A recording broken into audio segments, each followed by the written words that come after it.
හරි අපි මේ වීඩියෝ එකෙන් බලමු සබ් සීක්වෙන්ස් කියන්නේ මොකක්ද කියලා.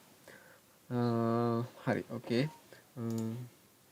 මොකද්ද මේ සබ් සීක්වෙන්ස් කියලා කියන්නේ? let මම මෙතන ලියන්නම්. මම දැන් මේ ලියන්නේ සීක්වෙන්ස් එකේ නොටේෂන් එක. හරිද? ඔයගොල්ලෝ දන්නවා ඇති a n කියලා සීක්වෙන්ස් එක n සමානයි එකේ ඉඳන් අනන්තයට. හරිද? නැත්නම් අපිට මේක ලියලා පෙන්වන්න පුළුවන් මෙන්න මෙහෙම. හරිද? a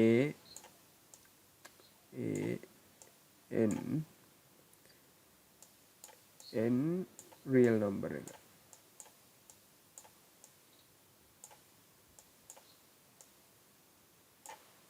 හරිද? මේකට තමයි කියන්නේ sequence notation එක කියලා. okay let an n සමාන එකේ ඉඳන් අනන්තය දක්වා is a sequence. අපි කියනවා an කියලා sequence එකක් තියෙනවා n එකට අගයන් එකේ ඉඳන් අනන්තය දක්වා දිව යන. හරිද? හරි. දැන් මේකේ n එක වැඩි n එකට වඩා n දෙක වැඩි n3 ඊට වඩා වැඩි එහෙම ඉස්සරහට යනවා. හරිද? මෙතන අපිට කියලා තියෙන්නේ n එකට වඩා n දෙක වැඩි n දෙකට වඩා n3 වැඩි එහෙම දිගටම යනවා. මේක මේ ඉන්ක්‍රීස් වෙනවා. හරිද? be an increasing sequence of positive integers.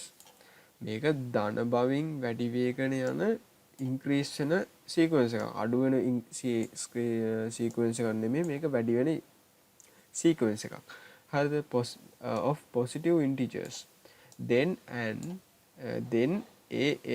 මෙතන an1 an2 an3 an4 is a subsequence of an subsequence of an. දැන් an2 an3 an4 කියන්නේ subsequence එක වෙනවා මේ an ගේ and it is denoted by ank. හරිද? ank. හරි මම මේක පැහැදිලි කරන්නම් මෙන්න මෙහෙම. මොකද්ද මේ සබ් සීක්වෙන්ස් එක කියලා කියන්නේ කියලා. හරි අපි බලමු මෙහෙම. දැන් අපිට දන්න හරිද? ඒක අපිට ලියලා පෙන්නන්න පුළුවන්නේ. දැන් a ගේ පළවෙනි පදේ, a ගේ දෙවෙනි පදේ, a ගේ තුන්වෙනි පදේ. ඔන්න ඔහොම ඉස්සරහට යනවා. හරිද? n එකට 1 වෙන්න පුළුවන්, 2 වෙන්න පුළුවන්, 3 වෙන්න පුළුවන් ඕනම රියල් සංඛ්‍යාවක් n එකට ගන්න පුළුවන්. හරිද? මේ n කියන්නේ ඇවිල්ලා ඉන්ඩෙක්සින් වේරියබල් එක. ඉන්ඩෙක්ස් එක වෙනස් කරගෙන යන්න පුළුවන් සීක්වෙන්ස් එකක. හරිද? සීක්වෙන්ස් එකක ඉන්ඩෙක්ෂන් එක වෙනස් කරගෙන යන්න පුළුවන්. හරිද? හරි. අපි මෙතනින් ගන්නවා දැන් අපි මේ සීක්වෙන්ස් එකේ යම් කොටසකින් ගන්නවා. දැන් මේක පටන් ගන්නවා කියමුකෝ. දැන් අනිත් සීක්වෙන්ස් එක a2 ගෙන්. පළවෙනි සීක්වෙන්ස් එකේ දෙවෙනි පදයෙන් මෙතන පළවෙනි පදේ පටන් ගන්නවා. හරිද? a2 ගෙන් පටන් ගන්නවා කියමුකෝ. a2 ගෙන් පටන් අරන් a3 a5 ඔන්න ඔහොම යනවා. හරිද? දැන් මෙන්න මේකට අපිට සබ් සීක්වෙන්ස් එකක් කියලා කියන්න පුළුවන්. හරිද? හැබැයි මේකට සබ් සීක්වෙන්ස් එකක් කියලා කියන්න පුළුවන්. මේක හැබැයි මේ දැන් ඇවිල්ලා මේක පටන් අරන් තියෙන්නේ අපි ඉස්සෙල්ලා ඩෙෆිනිෂන් එකේ කිව්වා n2 n වැඩි වේගන යන be an increasing sequence of positive integers then an1 an2 an3 an4 is a subsequence of.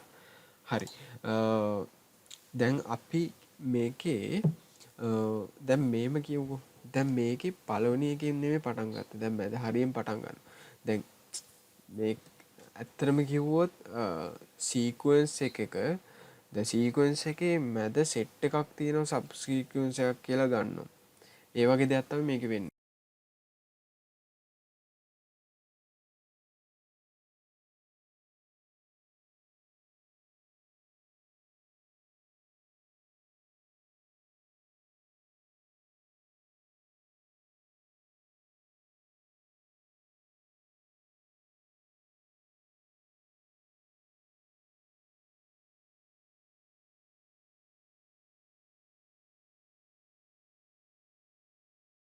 ගත්තොත් ඊළඟ පදයට මෙන්න මේක වෙන්න බෑ.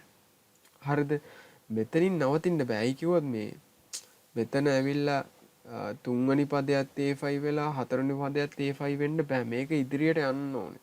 මේක හරි. අපි මෙහෙම කියමුකෝ A5 නේ. දැන් මේක ඇවිල්ලා A ආයි 1 වුණොත් කියමුකෝ. A2 ඇවිල්ලා A3 A5 A1 වුණා. කියන්නේ මෙතනට ආවා. ඒ කියන්නේ පිටිපස්සට ගියා බෑක්වර්ඩ් එකට ගියා. බෑක්වර්ඩ් එකට යන්න බෑ. මේක හැම වෙලාවෙම ෆෝවර්ඩ් යන්න ඕනේ. හරිද? වැඩි වේගකට තමයි යන්න ඕනේ. එක්කෝ A6 නැත්නම් A7 A8 ඊට ඉදිරියෙන් තියෙන අංකයක් තමයි එන්න ඕනේ. හරි. එතකොට අපිට මේ සීක්වෙන්ස් එක අපිට ලියලා පෙන්වන්න පුළුවන් මෙන්න මෙහෙම. හරිද?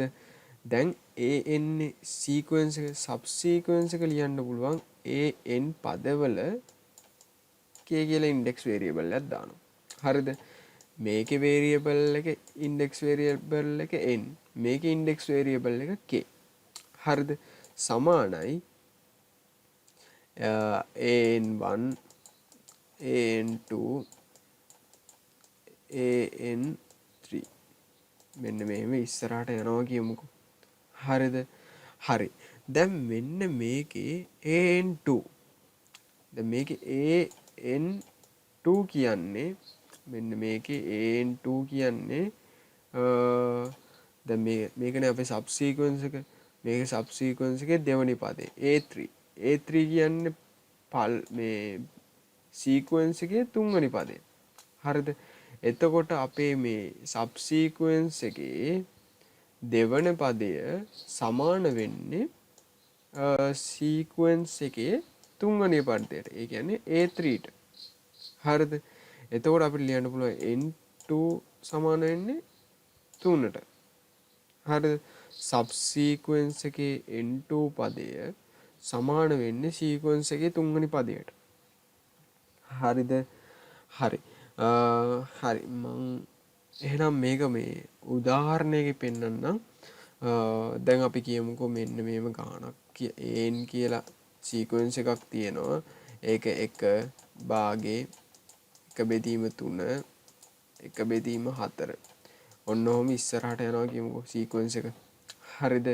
හරි. දැන් මේකේ සබ් සීක්වෙන්ස් එක කොහොමද ගන්නෙ? හරිද? හරි. මම මෙහෙම සබ් සීක්වෙන්ස් එක ලියනවා.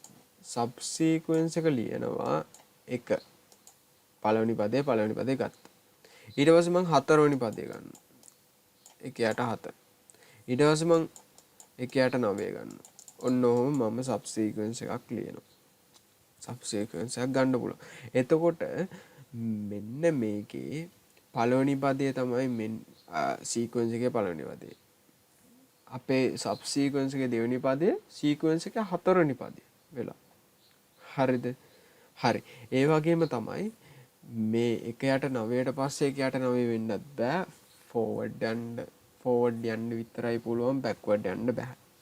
මම හිතනවා ඔයගොල්ලෝ සබ් සීක්වෙන්ස් එක කියන්නේ මොකක්ද කියලා තේරුණා.